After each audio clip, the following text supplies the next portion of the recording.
Here we are going to discuss about the RHS congruence condition related to the congruence of triangles.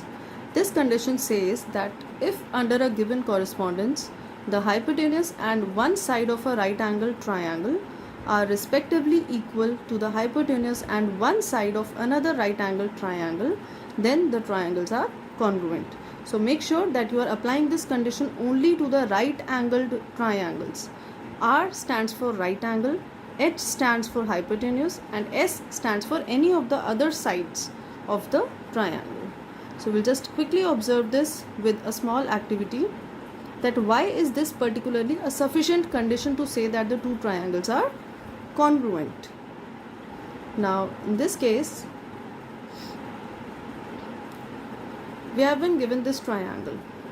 We can easily see that this is a right angled triangle. The length of the hypotenuse is 10 centimeter and one of the other sides is 8 centimeter.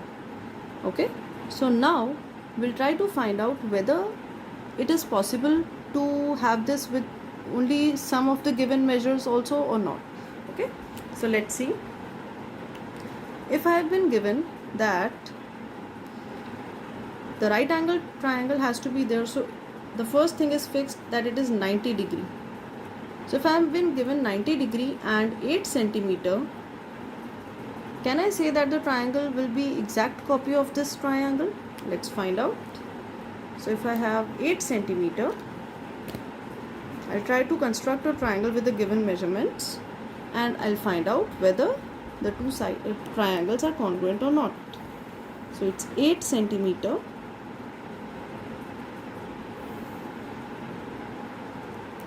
Okay, 8 centimeter. And now I'll have 90 degree on this particular vertex, so I'll draw that also. I'm not constructing here because we are bothered about the congruence of triangles rather than construction.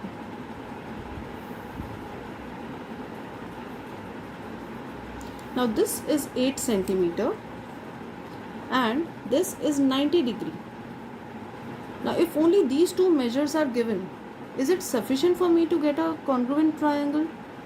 I don't think so it is possible. Why? Because the third vertex can be positioned here, it can be positioned here, it can be positioned here also. So there are so many possibilities to fix the position of the third vertex, which will be resulting in many different triangles. So this is the first triangle that I can get, and clearly the two triangles are not congruent. Next, I fix it here. So I'll draw the triangle again. This is the second possibility. And this is the third possibility. So in all these three cases, I could clearly see that I can obtain many different triangles if these two measures are given to me, 8 centimeter and 90 degrees. So I'm constructing a right angle triangle with 8 centimeter side, but I'm not getting all the triangles as copy of each other. They are not congruent to each other. Now, what happens if I fix the measure of the hypotenuse also? Then will it be congruent? Let's try to find out, because in the given condition, we'll just quickly revise it once again. The given condition says that the right angle has to be there. After that, if one of the sides is matching and the hypotenuse also matches, then the triangles will be congruent. So let us try to observe this thing, that this is the given triangle, and we'll try to construct the copy of it if all the three measures are given, that is right angle,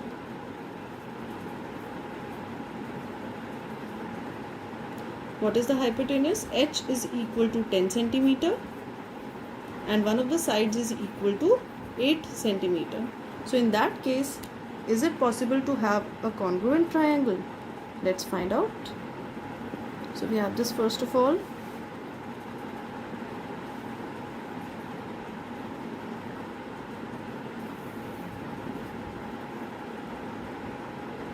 (8 centimeter).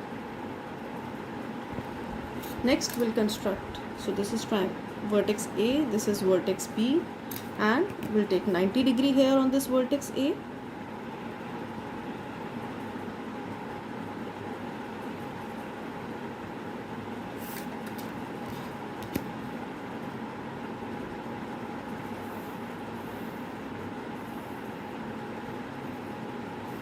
This is 90 degree now, and we'll have 10 centimeter hypotenuse. So we'll open the compass for 10 centimeter radius.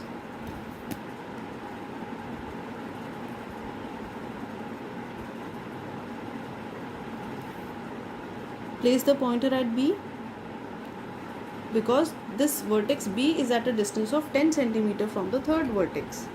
So now we get this third vertex and B. We join them to get the triangle. Okay. So this side is now 10 centimeter. Now let's find out by the method of superposition, that means keeping one figure above the other, to find out whether the triangles are congruent or not. And see, we have to match the corresponding side. So we'll match the right angle with the right angle, 8 centimeter with 8 centimeter, and 10 centimeter with this one. And then we'll find out whether they are congruent or not. See, they are exactly congruent. The constructed triangle is a copy of the triangle that was given to us. 90 degree, 90 degree, 8 centimeter, 8 centimeter, 10 centimeter, 10 centimeter here. Okay, so this was exact copy, and we could say that the two triangles are congruent to each other. If this is P, this is Q, and this is R, then I can say that triangle ABC is congruent to triangle PQR by RHS congruence condition. So it is RHS congruence condition, and this is a sufficient condition to establish the congruence of two triangles. Why is it sufficient? Because I get a unique triangle when this is constructed, and it gives me a copy of this. So whenever in a right angle triangle we observe that the hypotenuse of the right angle triangle is equal to the hypotenuse of another right angle triangle, and one of the sides are also matching, in that case we can clearly say that the triangles are congruent to each other. This is called RHS congruence condition. Thank you.